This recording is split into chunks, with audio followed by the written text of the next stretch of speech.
So what are the best over-the-counter allergy eye drops that you can get right now? If your eyes are itchy, watery, you have puffy eyelids during allergy season or year-round, this is my updated list for this year of what eye drops you can get, plus some additional tips I'll share at the end of the video to help you with those eye allergy symptoms. Let's focus in.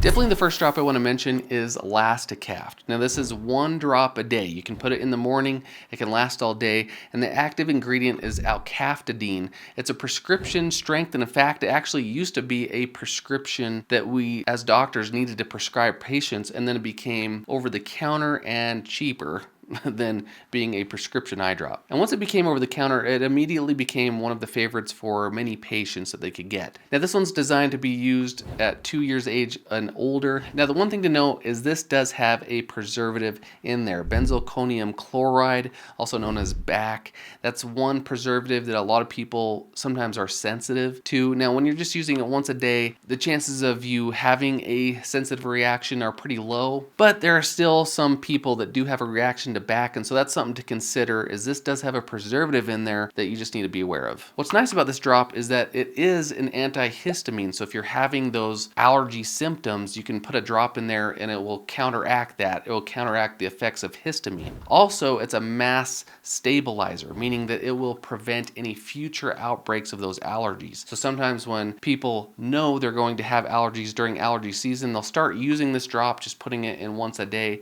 to stabilize their cells in their eyelids and their eyes to try and keep those allergy symptoms from brewing up. The next one on the list is called Pataday. This is another drop that used to be a prescription, but about 4 years ago it became over the counter. And the extra strength version of Pataday, used to be called Pataday, was one of those drops that were about $200, and overnight when it became over the counter it became $15 to $20, like that. It was crazy. If you go to the store right now, you will see 3 different versions of Pataday. There's a twice a day version, a lower dosage, so you use it morning and night. There's a normal strength dosage that actually used to be called Pataday, still Pataday, but the prescription was Pataday, and that is once a day, so you just put it in the morning. And then there's an extra strength version that used to be called Pataday, the expensive drop, and that one's also once a day, the strongest dosage that you can get. Now what I found with myself, our family, and patients is people tend to do better with the extra strength version. That's usually the one that I recommend, or the twice a day version, the lower dosage, but you can do it in the morning and night.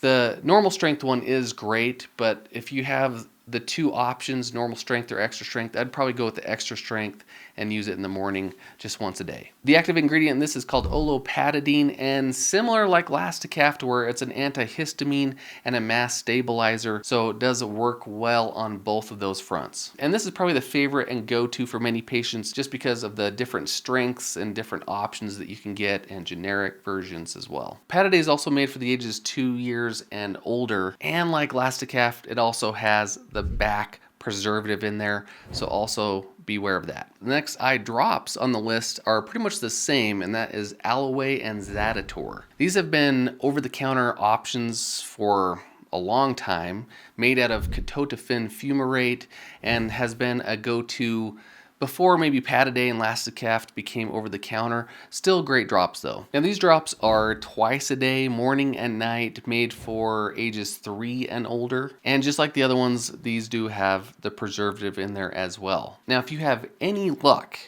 you can try and search for Allaway preservative free. They did have a preservative free version, very difficult to find. Last I heard that it was being discontinued. Probably has happened because I can't find it anywhere. Not in the stores, not online. I haven't heard an official word that's been discontinued. If you have heard that, let me know in the comments below. I'm pretty sure that it's being discontinued, or it has been.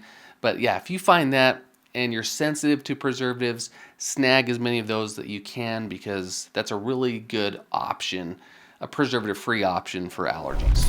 So those are the best over-the-counter drops that you can get right now, but here are some additional tips to help you with those symptoms. Number 1, don't underestimate a good preservative-free artificial tear. Now, generally artificial tears are used for dry eyes, to soothe eyes, comfort eyes. Now, a preservative-free artificial tear is kind of next level. That's usually what I recommend for people that are using drops on a regular basis. Now, a preservative-free drop can do well for those people that have allergy eye symptoms. If you have allergens that are sitting on the surface of the eyes or the eyelids, sometimes by just using an artificial tear can help rinse out those allergens, calm the surface of the eyes, and actually help with your allergy eye symptoms. I actually did a video going over some of my favorite preservative-free artificial tears, so I'll put that link to that video in the description below the like button. Number 2, also don't underestimate a good eyelid cleansing wipe. And these will actually target your eyelids, but also your eyelashes as well. And if you think about it, the eyelashes are the filter for the eye, meaning when allergens or dust or anything is going into the eye and you close your eyes, your eyelashes can catch a lot of those allergens and dust. But a lot of times those allergens will stay in there, letting your eye continually to be exposed to those allergens. And so if you can find a good eyelid wipe that can help clean those eyelashes and those eyelids, get those allergens out of the way. And again, I've done a video about some of the best eyelid wipes. I'll put that link below as well, but also a list of my favorite eyelid wipes and eyelid cleansing soaps, so you can check those out. So what are your favorite over-the-counter allergy eye drops? Definitely leave it in the comments below. Help other people out. If you need further help, check out my videos right here. Thanks for watching this video. I'm Dr. Neil Guymon, Dr. Eye Guy. Stay focused.